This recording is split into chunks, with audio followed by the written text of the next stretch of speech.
Welcome to Betclic Podcast, a new week, and we are looking back at the great El Clasico this weekend where Barcelona came from behind to beat Real Madrid 3-1. And we are looking ahead to the great match at Stamford Bridge this Monday evening, Chelsea taking on Manchester City. And we will look at our best bets this weekend. Once again, Dominic Poyntz, welcome. Hi Dan. Ian Hislam. Hi Dan. And Oliver Yew. Hi Dan. Cheering on Robbie van Persie this weekend. Again. It was a great strike against Everton. And from Gibraltar we have our great football bookie trader David Torrens, and we will speak with him now. Looking back to El Clasico, David, how has this affected the odds, for example, around Barcelona and Real Madrid? Well, after the result of Barca, obviously, in what was a resounding victory away at their biggest rivals, they were outsiders before a ball was kicked Saturday night, but now they've gone from 230 into 180 favourites, and Madrid are on the slide. They're out from 155 to 190 on our outright, so Barca's back to favourite. Interesting. What did you make out of the game? What did you take with you? What was most interesting as you see it? I thought it was a good match. I thought the most interesting point surrounded Leo Messi. He didn't seem to do... obviously, he got the first assist for Barcelona, but apart from that, he was anonymous, and he should have been sent off, I feel, just before half-time, and then he would have had a completely different ball game if he was down to 10 men away from home. Yeah. How was the betting coming otherwise from the customers? How did the bets come? It was very positive, which is, we might think unusual considering Barcelona won and they're such a well-supported team, but for some reason our customers have lost faith in them this turn. They all backed Madrid. Yeah. So, pre-night, it was a lovely result for us. Interesting. Now we're looking ahead to a cracker here in London tonight, Chelsea taking on Man City. Where are the odds now? We are 240, I think, on Chelsea, 280 on Man City. That's correct, yeah, 330 the draw. I think we're looking to take Chelsea on tonight at 250. Quite a big pricing for the rest of the industry. Yeah. If I was looking for a bet in the match, I think it's impossible to be honest and say I think Chelsea will win, I think City will win. It's such a close game. But I like perhaps Drogba. He's back to form now, isn't he? Didier Drogba leading the line for Chelsea. He should start tonight. I think 6.00 to score first and 2.25 to score any time could be. That could make you rich this evening. I mean, he's back to his best against Valencia last week. Yeah, interesting. Drogba to score. There are some attacking power here on the pitch. I think Aguero, if you look at City, he pays also 6.00 to score first and 2.65 to score anytime. So we'll probably see some goals. Would you say so, David? There will be goals. Yeah, well, just all you got to do is look at when City went to Old Trafford and White Hart Lane this season. That's Manchester United and Tottenham in the third in the league. They won 6-1 and 5-1, so it could be anything. But like I say, they've scored in their last 14 league games at Stamford Bridge, so you can almost guarantee they'll get their names on the score sheet. But it's just how many times City do as well. That's the problem. Excellent. Hi David, Dominic here. I just wanted to ask your thoughts on the Roma-Juventus game in Serie A tonight. Hi Dominic. Yeah, that's obviously not getting the coverage you perhaps should do with the Chelsea City game on. But that's a huge match because Juventus can kick on tonight and go 4 points clear of the biggest rivals Milan after they dropped points at Bologna yesterday. So it could be a cagey one. The Juve they've drawn 3 away from home this year. They've won 3, so Roma in a bit of bother, aren't they? I'll bet Juve could be a little bit short at 2.10 with us.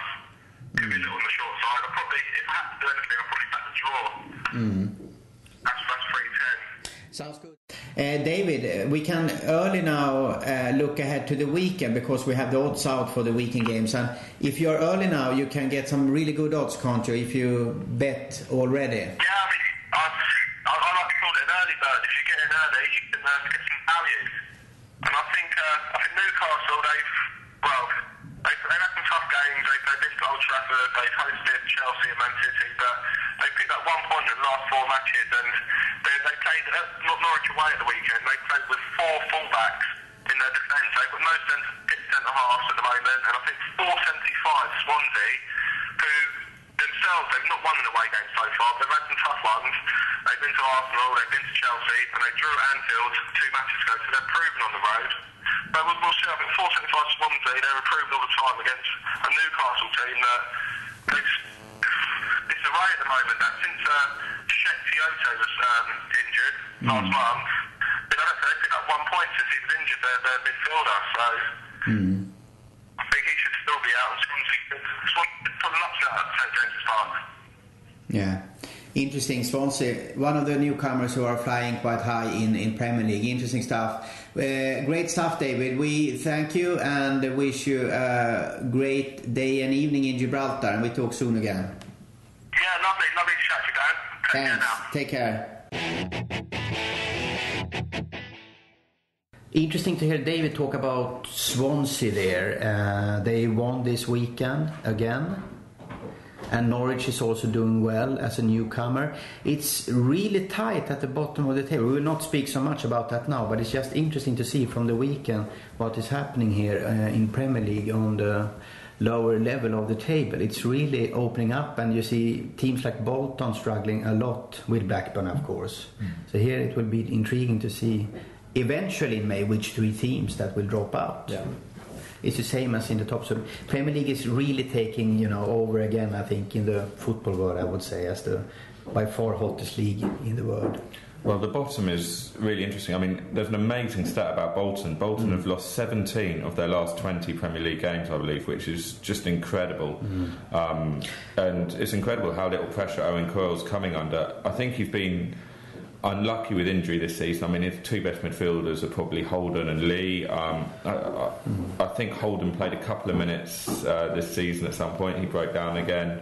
Lee obviously broke his leg, hasn't played at all. His new signings like Tyrone Mears got injured before he played a game, I think. So the club's in the bottom half. If they do lose a couple of key players with the transfer window, it's very hard to kind of bring in adequate replacements. But Bolton really are struggling, and they really need to find some inspiration from somewhere. It doesn't help that his best defenders had his head turned in the summer by Arsenal, exactly. Chelsea. It's ongoing. So he's only played well for England this year, really, and for Bolton he's been a nightmare. Yeah, a huge distraction there for sure. Owen Cole is still sitting quite safely, it looks like, but still he has a bad run now, a really bad run, almost on the same level as Steve Keane in Blackburn. Blackburn, who was on the losing end again after late goals from Sunderland. Martin O'Neill got this effect and great start. And there were some goals there. I don't know if you saw it. David Warren and Seb Larsson. Fantastic goals. Yeah. Turned everything around the last 6 minutes there. So these teams are struggling. 2 teams that are not struggling is, of course, Barcelona, Real Madrid, and also Man City and Chelsea, who clashes tonight at Stamford Bridge. Just quickly, guys, looking back a bit on the Clásico from Ian's point of view, what do you take with you from that game? Well, it told me 2 things. Firstly, Real have closed the gap on Barca in comparison to last season. I thought the first half they were excellent. They harried Barca. You usually see Barca doing it to other teams. Madrid were excellent. Could have gone in at the interval, a couple of goals in front. But the other thing it told me is that you rule Barca out at your peril. I think all this early talk of Barca's demise was obviously premature. For some reason, Real didn't harry in the second half as they did in the first, and they paid the price. You give Barca time on the ball, you get punished. I disagree slightly with David. I think Messi did play quite well. I thought he came into it more and more. And of course Ronaldo didn't. He had a shocker. He missed 2 fantastic chances in that game at key times in the match as well. So it's not a disaster for Real, but they will be disappointed, and certainly psychologically Barca now have the edge. Exactly, and they have the home advantage now in the next. Well, of course, it's, as David said, it's head-to-heads in Spain. It's not goal different. So, if Barca win the rest of their games, they win the league. So. Yeah, so they know that now, and they have a huge advantage, actually, even if it's extremely tight, of course. Interesting. And now let's look ahead to Stamford Bridge. This will be a massive game, won't it? Chelsea against Man City. Chelsea is currently 10 points behind City, so everyone can do the maths, what this can mean for both teams here. So why not a draw? Dominic, what do you say? Well, obviously it's a huge game for Chelsea, really, because if they don't win, they're out the title race. I think that's fair to say. I mean, they've had quite a good weekend so far. Arsenal and Liverpool both won. They won narrowly, but Tottenham unexpectedly dropped points. So I mean, it's a battle for fourth that Chelsea are in as well. So that was a good result that Stoke got for them. They will be. You've got to imagine their players are looking to win the league. Players like Drogba, Lampard, Terry, they know they haven't got many more opportunities to win things. They're probably more realistically looking at the Champions League now. That they probably see themselves as this might be their last chance or second last chance before a lot of those players get moved on. I mean, we've already seen Anelka move on. If Abramovich shows some faith in AVB and allows them to remould the squad, I mean, you've already seen how he's treated Lampard, who is probably not even a guaranteed first-team starter. In fact, that'll be one of the most interesting things to see tonight. What will be his team? I mean, they've played well in the last couple of games without Lampard being key. So it's kind of a changing of the guard tonight, and it'll be interesting to see if Chelsea can dig out a couple more performances before this team gets dismantled, or whether Man City do have the capabilities to impose themselves. Yeah, interesting. This is a vital week ahead in the title race. You know, if City come through tonight, and obviously they play Arsenal next Sunday, and if they come through that, then it's the title City's. But if somehow Chelsea can nick a win tonight, and then Arsenal come into it on Sunday and also nick a win, then everything closes up at the top, and we can really have a 5 or 6 team title race back on our hands. Yeah. So this is a vital period, and what better motivation for Chelsea and Arsenal to say, come on, here we go, the title race is back on. But we'll see. I mean, it's premature to say Chelsea are back, but they've certainly put in some performances and I think turned the corner. But tonight is a real big test for that. Yeah, I mean, I'm looking forward to this game. I do follow Chelsea for the fact that my dad and my son are both Chelsea fans. It's unfortunate for me. I agree with Oliver. It is too early to say Chelsea are back. That said, they have been impressive the last couple of games. No getting away from that. I'm going to put a crazy statement out here now and say that Chelsea could miss David Luiz tonight, which I know sounds like a bizarre statement to make. He's suspended, which means Ivanovic will partner Terry centre-back. So you're going to have Bozingwa right back. Now, Bozingwa's one of these guys that's great flying forward, joining in the attacks, which Chelsea need tonight, to be fair. They need a bit of width against a team like City. I don't think you want to get too narrow against them. But the problem for Chelsea is when they lose the ball, City are devastating on the counter-attack. If Bozingwa gets caught napping, Ivanovic is going to have to drift across and cover that side, which again is going to leave Terry a bit isolated. And I like Aguero to score tonight. I think he's going to give Terry and Ivanovic a bit of a torrid time. You agree with me there? I do. I just think that the way City are on the break, and there's not a lot of pace at centre-back for Chelsea tonight. But I think there's goals in this game, definitely. City, although they're flying, they haven't kept a clean sheet in their last 7 league games.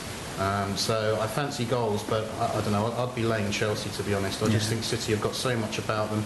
I think City will be quite relaxed about this match. I don't think they're under that much pressure. I know they lost in Europe last week, but there was no disgrace in that. They still beat Bayern, so they'll be quite relaxed. They'll soak it up for 20 minutes, and I think on the break, Chelsea are going to have real problems coping with City. Very interesting analysis there about the back four in Chelsea, for sure. It'll be interesting to see Man City, though. I mean, how they react from going out of the Champions League. They've had a long wait this weekend. I think this is the first time, that they've played last out of all the top 5 or 6. So, Man United have put the pressure on. Tottenham failed to do so, but Arsenal are 9 points behind now, Chelsea 10. So it's a pressure situation tonight. If they can win tonight, I think they knock one of those teams out on the fringes. I don't think Chelsea and Arsenal can consider themselves title contenders quite yet, but a loss tonight for Chelsea, I think. I think the thing with Chelsea still is, City will look at it and think, if we can keep Juan Mata quiet, we're halfway there. Whereas with City, there's quality all over the place. You keep one player quiet, like David Silva, you've got Samir Nasri, you keep Aguero quiet, you've got Balotelli or Dzeko. So, it's a big ask for Chelsea. I think a draw is actually a good result for them, although it wouldn't help them in the title race. I think a draw is not a bad result for them. But I'm hoping for goals, and I think there will be goals. I think both defences are still. I think too. It's 182 on 3 goals or more in the match, which is quite decent, I would say. That could be a good one. And then you can sit back when the third goals come. When you have the winner. We'll see. It will be intriguing, and I think we can see some blistering attacks here from what do you think, Dan? I mean, you're a City fan. Are you confident? I'm a City fan. I feel now that they have soaked up some disappointment from the Champions League exit, and I think they feel that they have a good chance. I still think that this is not the same Chelsea that we have seen as earlier seasons. Something is missing, and I still think that they have this problem with Lampard, Terry, etc. Still taking too much space. Yeah, AVB has indicated that he may well start with Lampard tonight. I know he has a good scoring record against City in recent seasons, but I don't know if that's telling him what to do. He knows a lot better than I do. But Chelsea looked impressive without Lampard last week in Europe. It'd be quite a surprise if he was to change it. Yeah, it's a headache for him to kick out an icon. But well, the thing with Lampard is he was always good at the dead balls, free kicks and penalties, but even that's disappeared from his game recently. So I don't know. There's an argument to bring him back, though I don't really see it. There was an interesting thing in the Valencia game last week. There was echoes of the kind of Avram Grant reign, whereas before the game on the pitch you could see Drogba and Terry going around the players, getting them all bang up for it, and the way they started against Valencia was very, very impressive. The way they got the game won in 20 minutes. I mean, and you can see players like Drogba, Terry, on their day they can still be top players, and the way they were motivated for Valencia, I think that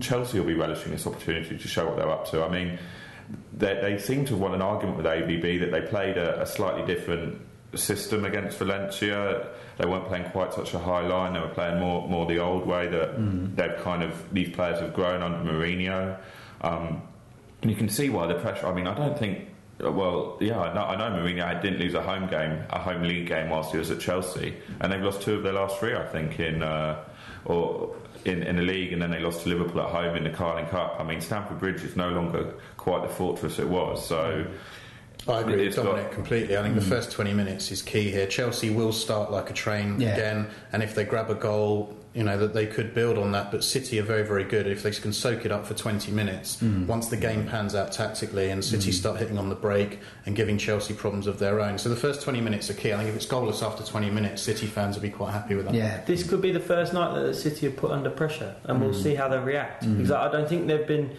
you know, obviously they've had a couple of big games. They had United and they had Tottenham early, but those United and Tottenham didn't turn up. So this will be the first time, you know, with all the results gone before them, United are sniffing down the neck. They're playing a big team on a Monday night.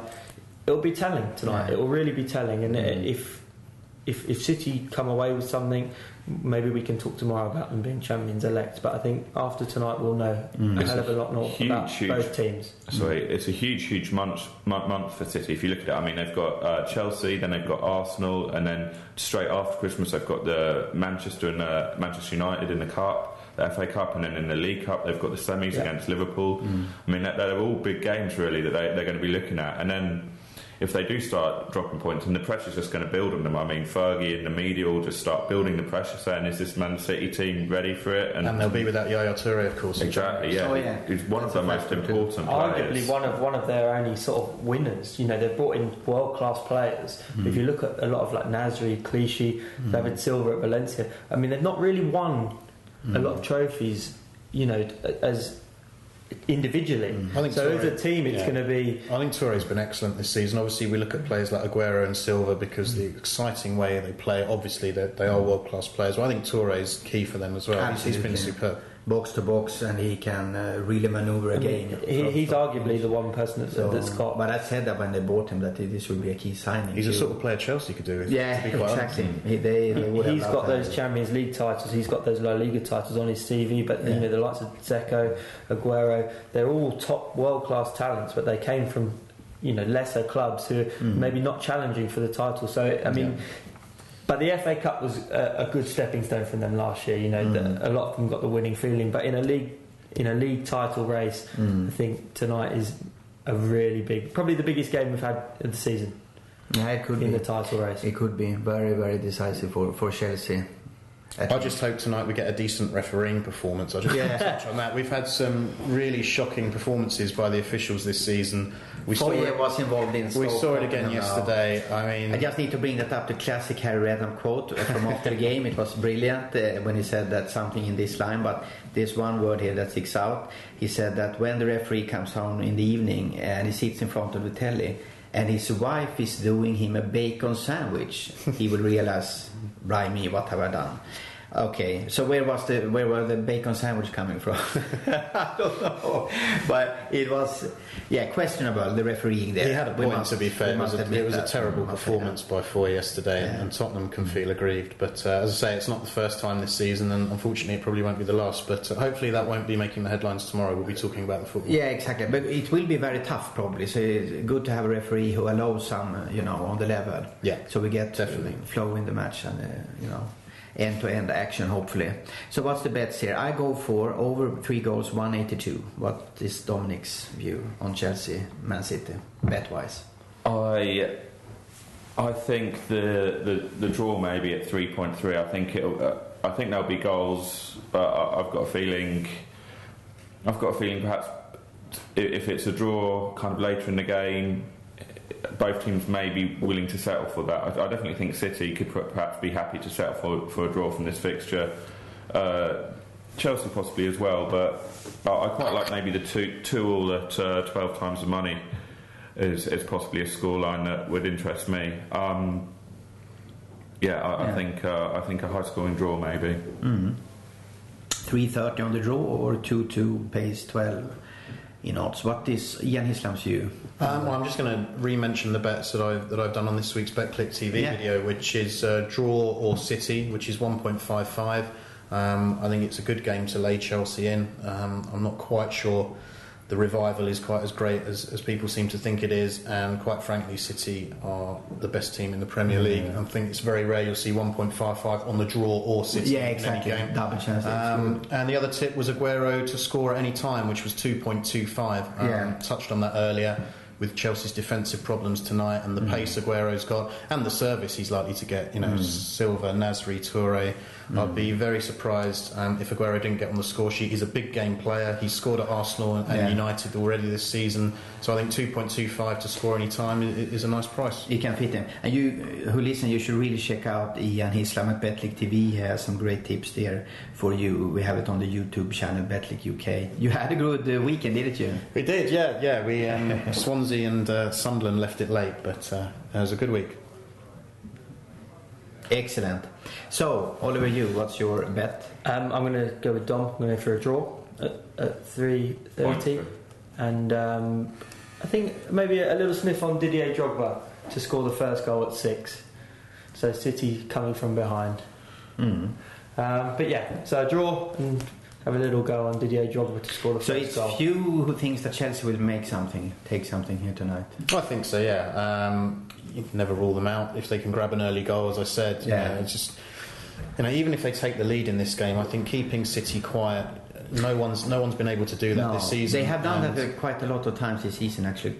Came from behind or from under some kind of score or draw and won at the end. So they are strong.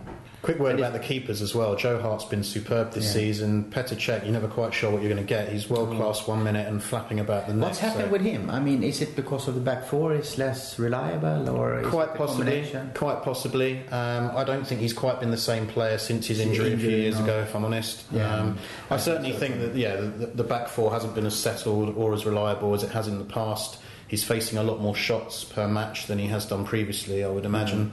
That said, he's Leverkusen away. He was superb for 70 minutes and then just went AWOL and Chelsea lost the game. Joe Hart for Man City, I've been very impressed with. I thought when his City career started, he still looked a little bit hit and miss. But I've been very impressed with him this season. Yeah, he grows, and he's still only, I think, 23, 24. So I mean, he has a massive future. To be. Well, City's last away game was Liverpool, where Liverpool could well have won that in the last 5 minutes. Joe Hart made some fantastic saves to help them get the point. Sure. So. Fantastic in the box.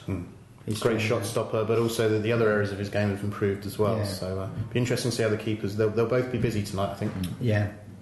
Interesting. We are preparing and hope you do so too, and check out our odds and live betting at Betclic.